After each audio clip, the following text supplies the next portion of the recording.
तो आदमी सोचता है और पड़ोसी भी समझाता है, अरे सखाराम क्यों घबराता है, अरे ये तो हाथ का मैल है, फिर से कमा ले। हाँ, बात सही है, लेकिन यदि मायाचारी छोड़ने की बात आए, तिरछा टेढ़ापन छोड़ने की बात आए, तो ये कैसे छोड़ सकते हैं? हम फिर इंसान कैसे कहलाएंगे? लेकिन नहीं, छोड़ना होगा। कोई भी व्यक्ति भगवान का भक्त तो बनना चाहता है, भगवान का पुजारी बनना चाहता है, कर्मों का क्षय करना चाहता है, स्वर्ग और मोक्ष के सुख प्राप्त करना चाहता है, लेकिन क्या करना होगा? हम तो कहते हैं कि कोई भी व्यक्ति परमात्मा का भक्त तब तक नहीं हो सकता जब तक उसके अंदर मायाचारी है। जब वो मायाचारी छोड़ेगा तब वो भगवान का परम भक्त बन सकता है। अपने अंदर सरलता आनी चाहिए। ऋजोर भावम आर्जवम, ऋजोर भावम आर्जवम, ऋजुता का जो भाव है वही आर्जव धर्म है। योग्यस्य वक्रता आर्जवः, मन वाणी शरीर की सरलता का नाम ही उत्तम आर्जव धर्म है। और मन के अंदर, अपने हृदय के अंदर सरलता कैसे आएगी? तो ज्यादा मेहनत करने की आवश्यकता नहीं है। अपने घर में, अपने मोहल्ले में, आस पड़ोस में बच्चे हैं, घर में बच्चे हैं, आपको उत्तम आर्जव धर्म को समझना है तो पोथी पंचांग खोलने की भी आवश्यकता नहीं है। आपके घर में जो बच्चे होते हैं उनके अंदर जो आर्जव धर्म है आप उनसे सीख सकते हैं। बच्चे मन के, और हम बच्चे मन के सच्चे होते हैं। एक पिता ने आंगन में बैठे बैठे देखा कि किराना वाले सेठ उधारी मांगने के लिए आ रहे हैं, तो तुरंत वह व्यक्ति उठा और अपने बच्चों से कहता, बच्चों बच्चों, बच्चे तो खेल रहे थे, बच्चों से कहा, बच्चों बच्चों सुनो सुनो सुनो, वे सेठ जी जो आ रहे हैं किराना वाले, तुम उनसे कह देना कि पापा घर में नहीं है। जी पापा जी। अब पापा जी कोई अंदर चले गए और सेठ जी आए। सेठ जी आए, बच्चों से अच्छे से बात की, हाँ बहुत अच्छे, बहुत बढ़िया बच्चे, हाँ खेल खेल रहे हो, बहुत बढ़िया, ये तो बताओ तुम्हारे पापा कहाँ है? तो बच्चा कहता है, पापा जी ने कहा है कि सेठ जी से कह देना कि पापा जी घर पे नहीं है। तो बच्चे कितने सरल होते हैं, जैसे पापा ने कहा वैसे उन्होंने कह दिया। ऐसे ही यदि बच्चों के जैसी सरलता यदि हमारे अंदर में आ जाए तो उत्तम आर्जव धर्म आज यही प्रकट हो जाए। ज्यादा मेहनत करने की आवश्यकता नहीं है। आज का उत्तम आर्जव धर्म का दिन है। वास्तव में धर्म तो सरल ही होता है, लेकिन हमें सरल होने की आवश्यकता है। धर्म सरल होता है लेकिन हमें सरल होने की आवश्यकता है। संसार में ये प्राणी हर काम बड़ी सरलता से कर लेता है। यदि भोजन करना हो तो बड़ी सरलता से कर लेगा, किसी की निंदा बुराई करना हो तो बड़े आनंद के साथ, सरलता के साथ कर लेता है। संसार के सारे काम बड़ी सरलता से कर लेता है, लेकिन जब धर्म करने की बात आती है तो इसे बड़ा कठिन लगता है। लेकिन हम तो कहते हैं कि इस धरती पर अगर कोई सरल है तो वह है जिन धर्म, अन्य दूसरी कोई वस्तु नहीं है।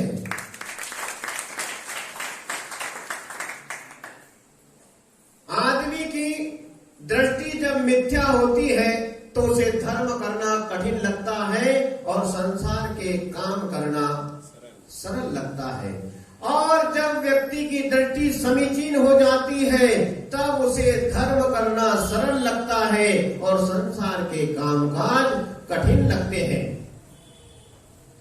ऐसा ही उत्तम आर्यो धर्म हमें शिक्षा देता है। और आज तो पढ़ा होगा या पूजा करोगे तब पढ़ोगे, क्या पढ़ोगे? उत्तम आर्जव रीति बखानी, रंजक दगा बहुत दुख दानी, मन में हो सो वचन उचरिए। बहुत बढ़िया। तो पूजा पढ़ते समय इतना आनंद आ जाता है कि आदमी डोलने लग जाता है। लेकिन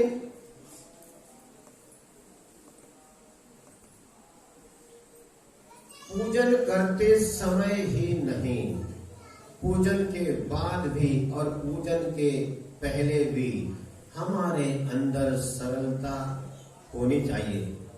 किसी को धोखा नहीं देना चाहिए, किसी के साथ मायाचारी नहीं करनी चाहिए। आज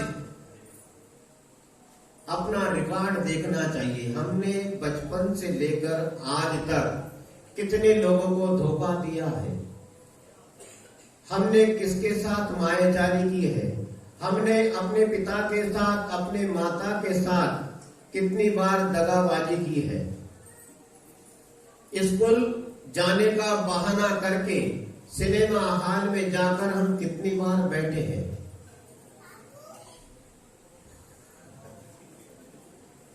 बेटा कहाँ जा रहे हो? मैं अपने मित्र के यहाँ जा रहा हूँ। क्यों? बोले पढ़ाई करने। बेटा घर पे पढ़ो। नहीं मम्मी, वहां हम 2-4 दोस्त लोग मिलके आपस में डिस्कस भी करते हैं और पढ़ाई भी अच्छे से हो जाती है। और 2-4 दोस्त लोग मिले, पता चले कहाँ गए थे, तो वो अपने मित्र के यहाँ गया था और वो भी अपने मित्र के यहाँ गया था। दोनों की मम्मी जब मिलती है, तेरा बच्चा कहाँ है? वो तो तेरे यहाँ गया। अरे मेरा बच्चा, वो तो तेरे यहाँ आया, ऐसा सुना, कहाँ है? अरे दोनों नहीं है। कहाँ है? वो चारों सिनेमा हॉल में बैठे। रात्रि में भोजन का त्याग, महाराज से नियम लिया।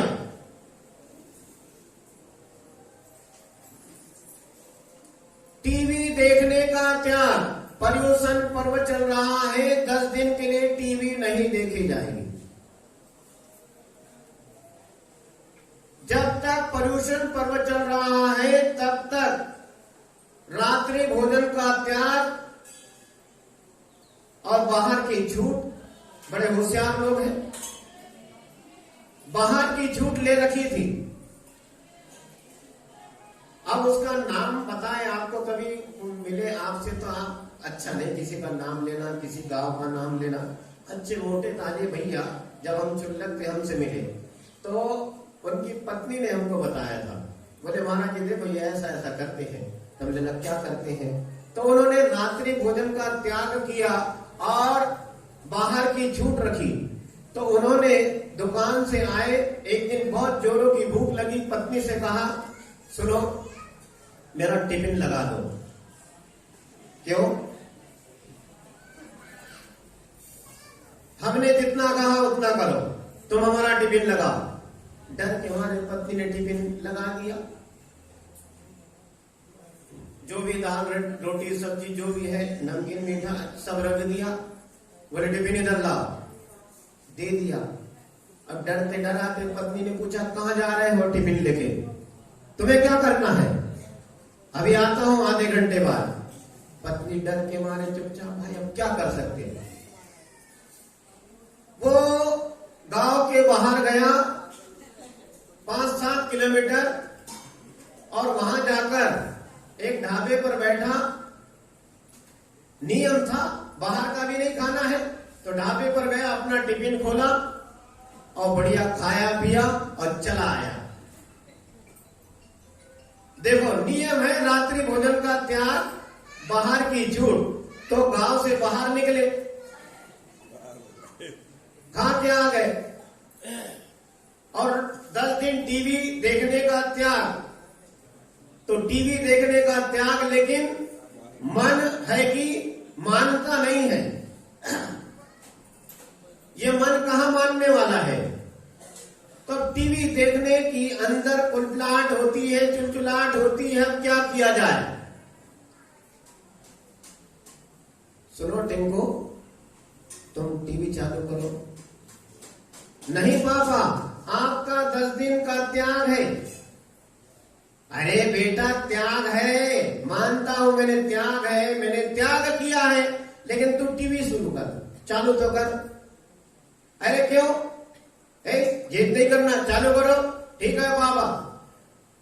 आप बेटे ने टीवी चालू की, जिधर मुंह पिताजी का था उन्होंने पहले से व्यवस्था बना रखी थी, एक मुंह घुमाया और आईने की तरफ मुंह किया, टीवी उधर से चालू, दर्पण परावर्तन अपवर्तन, आईने में टीवी देख रहे हैं। लेकिन देखेंगे जरूर। कितनी सरलता है बताओ? इतनी सरलता है कि टीवी देखने का त्याग है, लेकिन नहीं आईने में देखेंगे। ऐसी कुटिलता, मायाचारी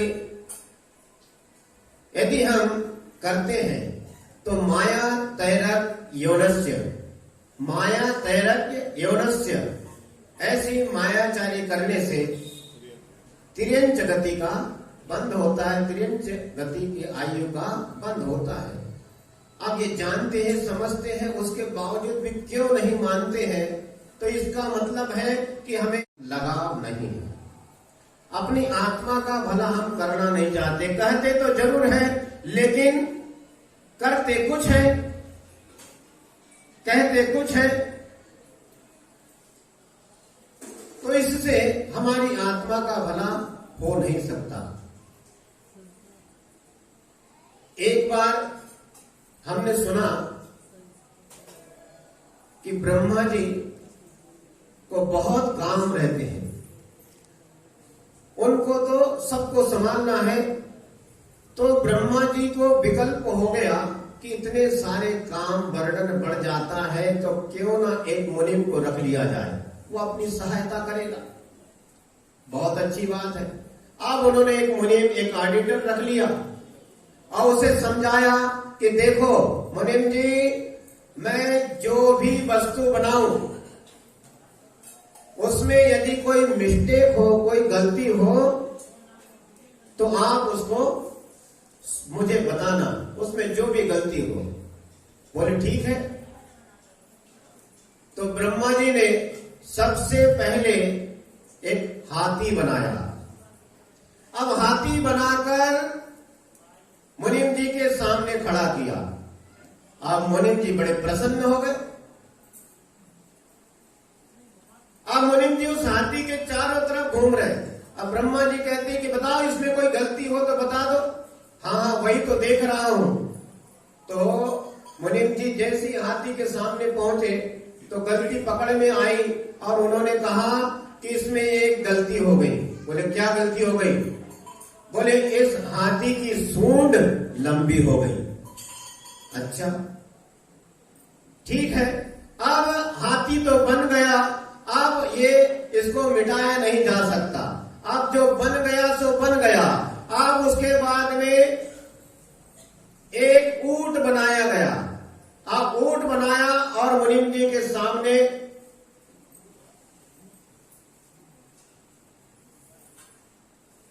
ऊंट को खड़ा किया। आप बताइए साहब इसमें क्या गलती है? तो कहने लगे ऊंट तो बहुत अच्छा बना, लेकिन इसकी कुप्पड़ निकली है। अरे हाथी बनाया उसकी सूंड लंबी हो गई, ऊंट बनाया उसकी कुप्पड़ निकली है, तो तुमको इसलिए थोड़ी रखा है कि तुम हर चीज में गलती निकालते रहो। बोले साहब आप क्या गलती है जो बताया? आप ही नहीं बताया था, मुझे कहा था कि गलती बताना है। ठीक है, अब सावधान रहो। इसके बाद जो भी वस्तु मैं बनाऊं उसमें सावधानी रखना। अब बंदर बनाया गया। अब बंदर को लाया गया पूछा गया कि अब आप बताइए कि इसमें क्या मिस्टेक है, क्या गलती है।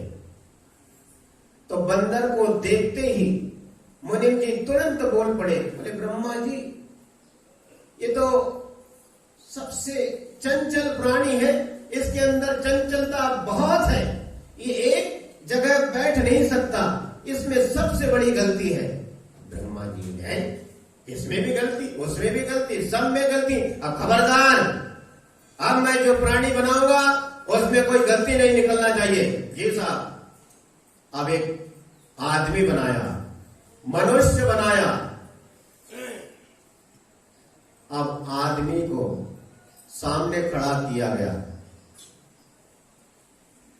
अब इसमें क्या मिस्टेक है आप बताइए। तो मुनीम जी कहते हैं देखने में तो बहुत सुंदर है, सुडौल है, हष्ट पुष्ट है, बहुत बढ़िया है, तो फिर क्या कमी है इसमें, कोई कमी है? अब मुनीम जी थोड़े घबराए, बोले घबराइए मत, यदि कोई मिस्टेक हो तो जरूर बताइए, और नहीं बताओगे तो फिर अच्छा नहीं होगा। हमने तुम्हें इसीलिए रखा है। अब जितने प्राणी हमने जो बनाए थे वो तो बन गए, सो बन गए, उसमें कोई सुधार नहीं हो सकता है।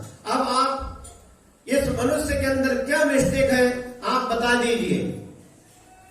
तो मुनीम जी कहने लगे क्षमा के साथ, बोले मुझे क्षमा करना, अब मेरा काम है, आपने जो सौंपा, तो जो भी गलती हो तो मैं तो बताऊंगा।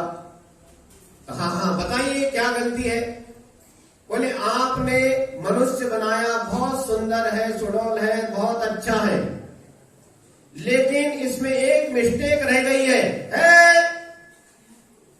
इसमें कौन सी मिस्टेक रह गई है? बोले इसमें एक मिस्टेक ये रह गई है कि आपने आदमी तो बनाया, लेकिन इसके हृदय में एक खिड़की बनाना आप भूल गए। यदि आप खिड़की बनाते तो उस खिड़की में देखकर पता चलता कि आदमी कहता क्या है और करता क्या है। आदमी बाहर से कुछ और अंदर कुछ, ये नजर आ जाता। अब वो खिड़की नहीं बन पाई। अरे अब ये मिस्टेक रह गई, अब ये मिस्टेक रह गई। तो देखिए, आप देखना, आदमी कहता कुछ है और करता कुछ है। इसीलिए कहते हैं जो चिंते वक्कम न कुणदी वक्कम न जंपदे वक्कम न गोवदीय दोषम अज्जम धम्मो हवे तस्स। कार्तिक स्वामी कहते हैं कि आदमी कहता कुछ है, करता कुछ है, सोचता कुछ है, ये आदमी की प्रवृत्ति है। मायाचार करना ये छोड़ नहीं सकता है। मायाचार संसार में सबसे बड़ी यदि कोई बुराई है तो वो मायाचार है। व्रत तप की सफलता के लिए भी मायाचारी को छोड़ना होगा। यदि हम मायाचारी नहीं करते हैं तो हमारा धर्म करना, व्रत करना, उपवास करना, जितना भी धर्माचरण है सब निरर्थक हो जाता है। जहाँ के वहीं हम हैं, कहीं आगे बढ़े ही नहीं है। हमारे व्यापार में प्रॉफिट कुछ भी नहीं हुआ, उल्टा घाटा हो गया है। आज तक हमने कितने लोगों को धोखा दिया। हमने अपने माता पिता को धोखा दिया, अपने पत्नी को धोखा दिया, पति को धोखा दिया, पति पत्नी को धोखा देती है, पत्नी पति को धोखा देता है। पता नहीं कौन कौन किसको क्या क्या धोखा देता है। और मायाचारी आदमी छोड़ता नहीं है, छल कपट करना छोड़ता नहीं है। आदमी सोचता है कि यदि मैंने इसको छोड़ दिया तो मेरे जीवन में बचा ही क्या, आनंद ही चला गया, कैसे जीऊंगा मैं। सरल यदि बन गया तो आज सरल व्यक्ति को क्या कहा जाता है? पागल कहीं के। मीठा गुटखा खाता है, गुलाब कतरी शोक चमन बाहर खाता है। अरे ये तो पागलों का काम है, पुराने अच्छों बच्चों का काम है। बाबा आदम जमाने की बात, आज नया जमाना है।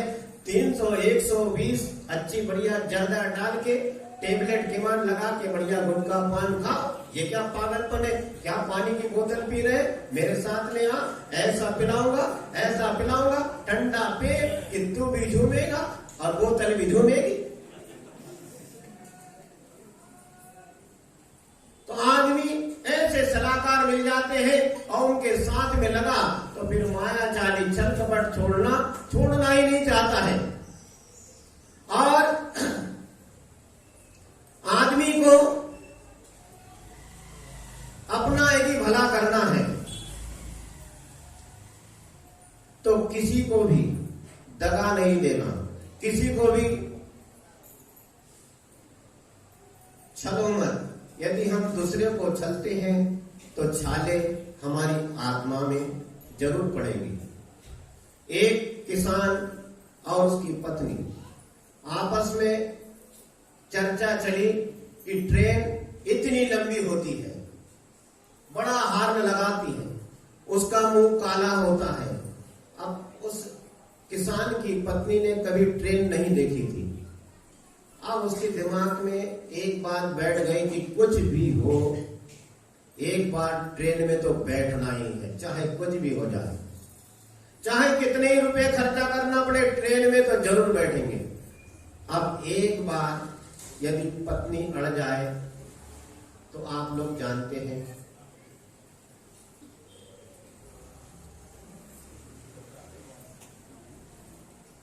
इच्छा पूरी करना पड़ती है। अब उस किसान ने सोचा ठीक है भाई, तू कहती है तो चल, तेरे को एक बार ट्रेन में बिठाते ही हैं। और ले गया, ट्रेन में बैठे, ट्रेन शुरू। अब ट्रेन शुरू तो उसमें तो बहुत लोग बैठे हैं, तो गांव की वो महिला तो सबके तरफ देखती, इधर देख उधर देख, खिड़की में देख, बड़ा आनंद आ रहा है उसको, बड़ा मजा आ रहा है। ट्रेन की जो आवाज सीटी बजती है, हार्न बजता है, उसमें बड़ा आनंद आता है। लोग आ रहे जा रहे, बैग लटका रहे, नए नए पुराने बैग, नए नए कपड़े पहने हुए लोग, सबको देखे जा रहे, बड़ा आनंद आ रहा है।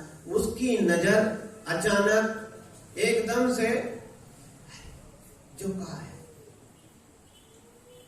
जंजीर पर गई, और लोहे की चैन और उसमें लकड़ी का गुटका लटका है और लटकी है। अब उसकी नजर उस जंजीर के ऊपर गई तो अपने पति से कहती है, सुनो सुनो, वो क्या है? जंजीर है। क्या होता है इससे? बोले इसको खींचने से ट्रेन रुक जाती है। ट्रेन रुक जाती है इसको खींचने से? इतनी बड़ी ट्रेन इसको यदि खींचे तो रुक जाती है। तो उसके मन में और कौतुक जागा पड़े, उत्साह प्रसन्न हो गई। अब तो कुछ भी हो, इस जंजीर को मुझे खींचना है। उसको पति कहे, पागल हो गई क्या? चुपचाप बैठ, इसीलिए नहीं ला रहा था तुझे, तू भी मुसीबत में पड़ेगी, मुझे मुसीबत में डालेगी। अभी पुलिस आएगी, डीडी आएगा, पकड़ के ले जाएगा, पूछेगा क्यों जंजीर खींची? अरे तुम तो आदमी ऐसे ही होते हैं। अरे हमसे मिलो, झांसी की रानी कुल परंपरा से चले आई है, खूब लड़ी मर्दानी, वह तो झांसी वाली रानी थी। तुम चुपचाप बैठो। अब किसान बोलते हैं, देवी माता हाथ जोड़े, तेरे से मत खींचना तू। वो ट्रेन यदि रुक गई तो लपड़ा खड़ा हो जाएगा, जवाब कौन देगा कि क्यों खींची गई ट्रेन? आप माने ही नहीं, उसको खूब समझाया, मान नहीं रही।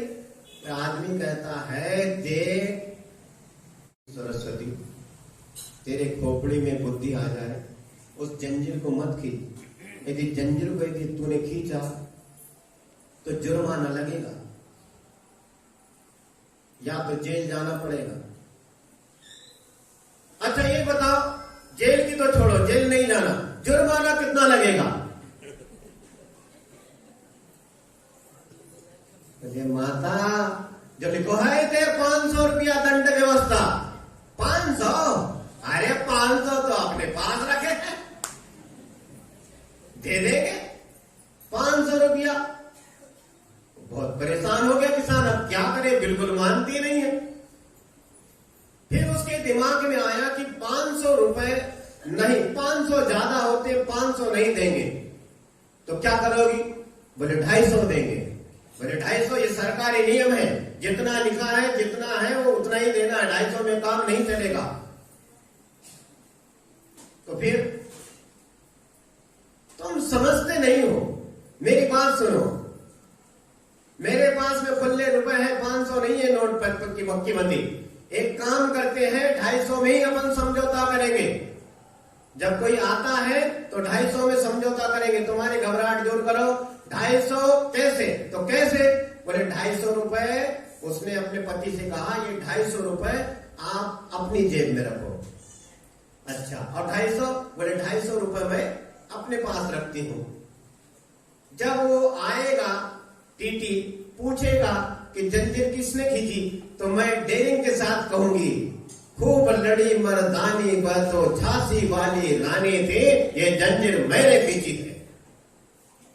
किसान कहता, अच्छा, ट्रेन में बैठ के तू तो वास्तव में तो झांसी की रानी मां बन गई। अब 250 में सोचा भाई क्या करते हैं, मुसीबत है। अब 250 जाने दो, आदमी चुपचाप बैठ गया। अब उसका मन नहीं माना। अब ट्रेन में जब ऐसी कोई चर्चा हो तो आसपास के लोग जो न्यूज़पेपर पढ़ रहे हैं वो तो न्यूज़पेपर पढ़ना भी छोड़ देते हैं और दूसरे की चर्चा सुनना प्रारंभ कर देते हैं। ऊपर बर्थ पर एक आदमी सो रहा था, वो सब इनकी हरकतें देख रहा था। अब उसी बीच इसने जंजीर खींच दी और ट्रेन रुक गई। ट्रेन रुकी। सरकारी ऑफिसर टीटी आके खड़ा हुआ, उस डिब्बे में पहुंचा और पूछने लगा, जंजीर किसने खींची, जंजीर किसने खींची, जंजीर किसने खींची। और जहां जो जंजीर खींची थी वहां पहुंच गया। बोले जंजीर किसने खींची। अब सब चुपचाप और किसान भी चुपचाप। अब झांसी की रानी भी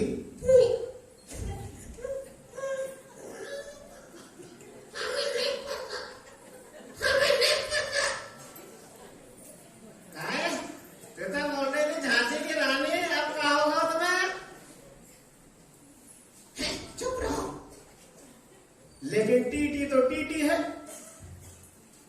किसने खींची जंजीर, जल्दी बताओ।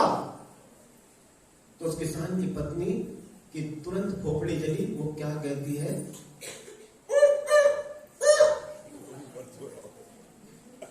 क्यों जुबान नहीं है क्या, क्या हो रहा है? टीटी ने डांटा, क्योंकि चोर पकड़ में आ रहा है, तो वहां तो फटकार लग के जल्दी बताओ किसने खींची जंजीर। क्या? बोले साहब, ये जो ऊपर लेटा है आदमी, इसने जंजीर खींची है। आदमी ऊपर लेटा था, उठ के बैठा, घबरा गया। टीटी वो उसको डंडा लगा, क्यों जंजीर खींची, बताओ क्या कारण था, क्यों जंजीर खींची। वो भी होशियार था। वो कहता है कि साहब जंजीर मैंने खींची। टीटी से कहता है कि हाँ साहब, आप मुझसे पूछ रहे हैं जंजीर मैंने खींची। तो उससे पूछे क्यों खींची तुमने। बोले साहब बात ऐसी है कि मेरे पास 500 रुपए थे और इन दोनों ने मेरे पैसे चुराए हैं और इन्होंने 250 रुपए बांट दिए हैं, मेरे 500 रुपए दिला दो। अब टीटी कहता है इन दोनों से, निकालो 250 रुपए, क्यों तुमने चोरी की, जल्दी लाओ। और उनकी तलाशी ली गई, हमारे पास नहीं, हमारे पास नहीं। उनकी तलाशी ली गई, उनके पास में 250 रुपए निकले। 250 जोड़कर 500 रुपए ऊपर बर्थ में लेटे हुए आदमी को दिए गए। वो प्रसन्न हो गया। ये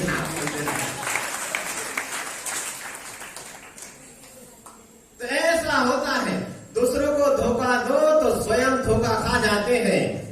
वो ऊपर वाला आदमी प्रसन्न थे, चादर ओढ़ा और सो गया। 500 रुपए का फायदा हो गया और इनका घाटा हो गया।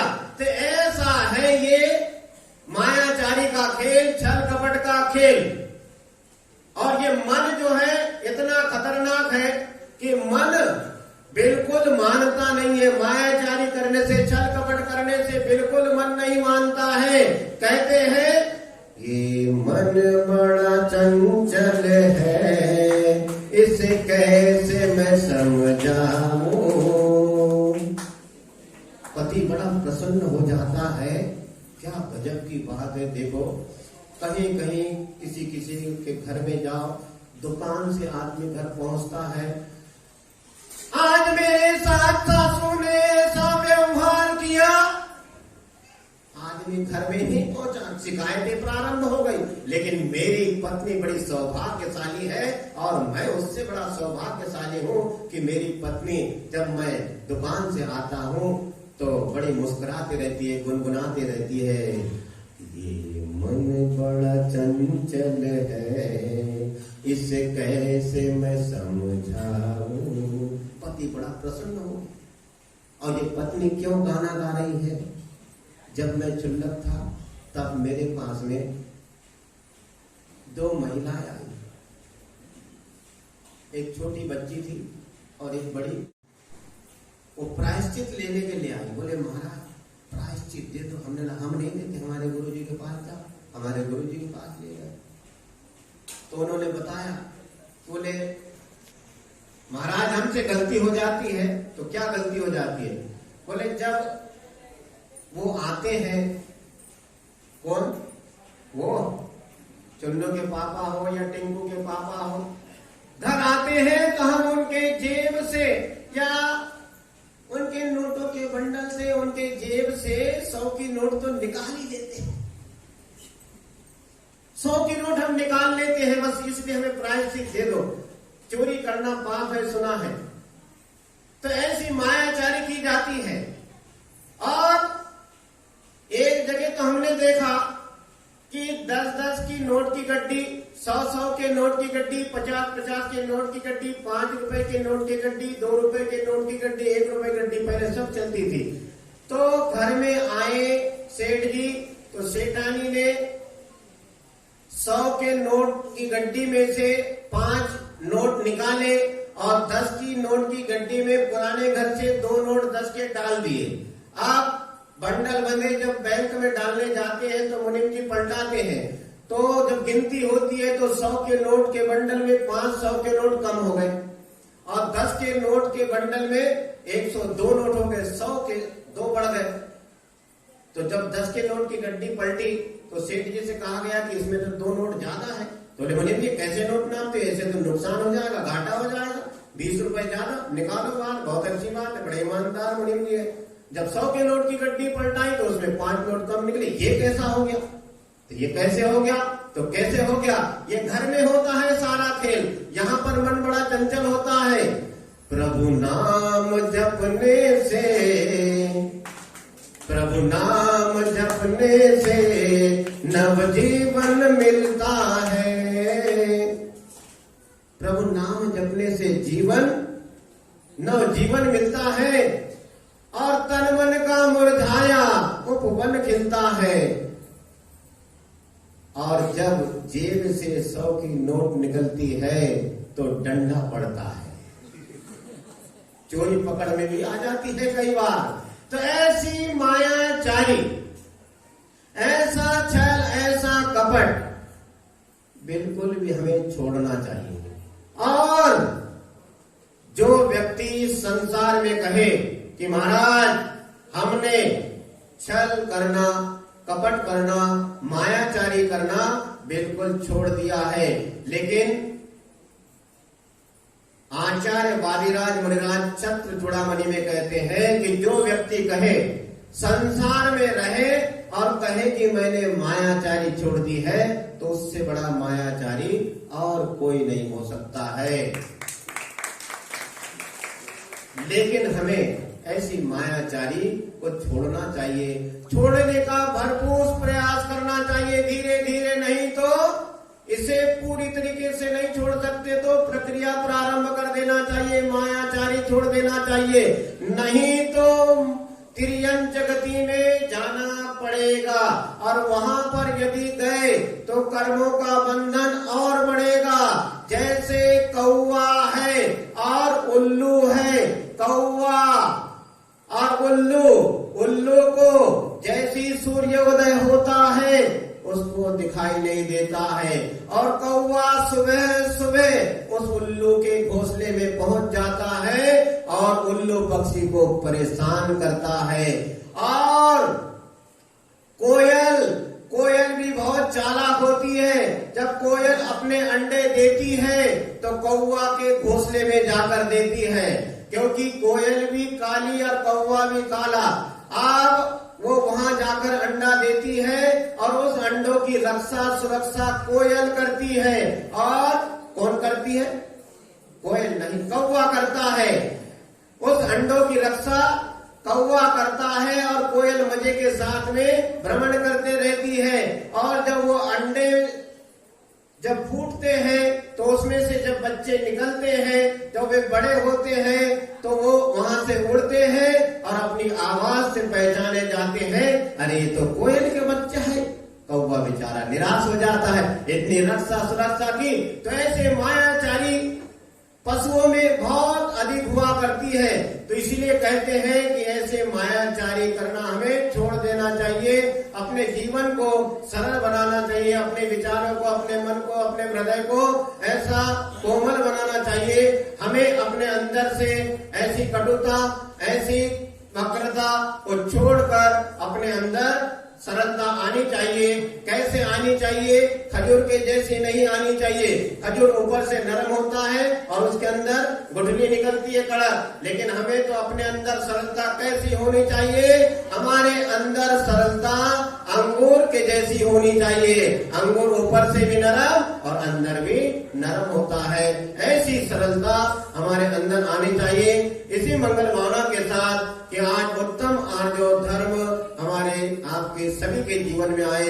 परम पूज्य गुरु आचार्य श्री उदार सागर जी मुनि महाराज की जय।